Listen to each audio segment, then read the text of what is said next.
சாய் பக்தர்களுக்கு என் அன்பு வணக்கங்கள். ஓம் சாயரம். என் அன்பு குழந்தையே, உன் வாழ்வில் நல்ல பல விஷயங்கள் நடக்கும் நாளை நோக்கி நீ நகர்ந்து கொண்டிருக்கின்றாய். உன் வாழ்க்கை இப்பொழுது ஏற்ற பாதையில் ஏறிக்கொண்டிருக்கிறது. எதிர்மறைகள் எல்லாம் கலைந்து நேர்மறையான பாதையில் முன்னேறி கொண்டிருக்கின்றாய். உன்னை சுற்றி இருந்த தேவையற்ற நபர்களை எல்லாம் நான் அகற்றிவிட்டேன். இனி உன் நலன் விரும்பிகள் மட்டும் உன்னை சுற்றி இருக்க முடியும். உன் வாழ்க்கையில் உனக்கு ஏற்படும் எல்லா நிகழ்வுகளும் நான் உனக்கு தரும் வரங்கள். அவற்றில் சில மகிழ்ச்சியை கொடுக்கும், சிலர் கஷ்டத்தை கொடுத்து கண்ணீரை வரவழைக்கும். ஆனால் எல்லாவற்றிற்கும் ஒரே அர்த்தம்தான், உனக்கு நல்லது என்பதுதான். இவை எல்லாவற்றிற்குமான அர்த்தம் உனக்கு நன்மையை மட்டுமே உன்னை படைத்து காக்கும். நான் உனக்காக கொடுப்பேன். உன் வாழ்வில் உனக்கு எத்தனை சோதனை தடைகள் வந்தாலும் அவற்றின் என் அருளால் நீ தகர்த்து எறிவாய். உன்னுள் நீ வெற்றி பெறவே எல்லா உத்வேகத்தையும் நான் உனக்கு அருள்வேன்.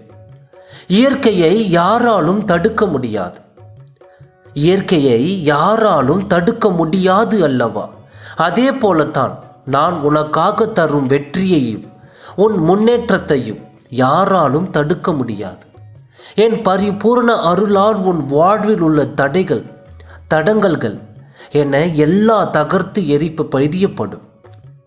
உனக்கான இனிய உலகம் இனிதே துவங்கும். நீ என்னிடம் கேட்டது எல்லாம் உனக்கு வெகு விரைவில் கிடைக்கும். உன் வாழ்க்கை நீ எதிர்பார்த்த சந்தோஷங்களுடனும் நிம்மதியுடனும் உன்னை வந்து சேரும். இவையெல்லாம் நடக்கும் நாள் வெகு தொலைவில் இல்லை. என்றும் நீ என் அரவணைப்பிலேயே வாழ்வாய். உன் அப்பாவின் இந்த வார்த்தை உனக்கானது. புலம்பியது எல்லாம் போதும் மகளே. என் புலம்பல்கள் எல்லாம் ஒரு முடிவுக்கு வந்தது. நிம்மதியாய் உன் மனதை நான் நிரப்பத்தான் போகிறேன். சோதனைகள் அதிகமாக இருந்தால் சுகம் பெரிய அளவில் வரப்போகிறது என்று அர்த்தம். உன் சோதனைகள் எல்லாம் முடிவுக்கு வந்துவிட்டன. இனிமேல் சுகமான வாழ்க்கையை வாழத்தான் போகிறாய். என் ஆசைகளை பெற்றுக்கொண்டாய் அல்லவா? இனி ஒவ்வொரு நாளையும் நம்பிக்கையோடு கடந்து வா. உனக்கான நல்லதை நான் செய்து காட்டுகிறேன். என்னை நம்பு. ஓம் சாய்ராம். நன்றி, வணக்கம்.